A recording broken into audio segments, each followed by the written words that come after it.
Hello, welcome to Do It Yourself channel.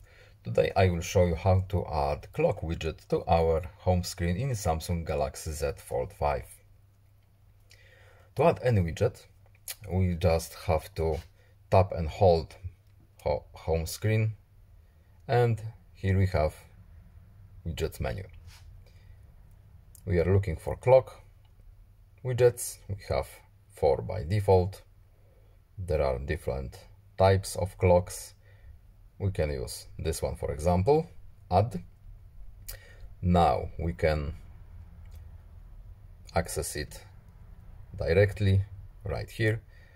We can also tap and hold it and change the positioning of our clock.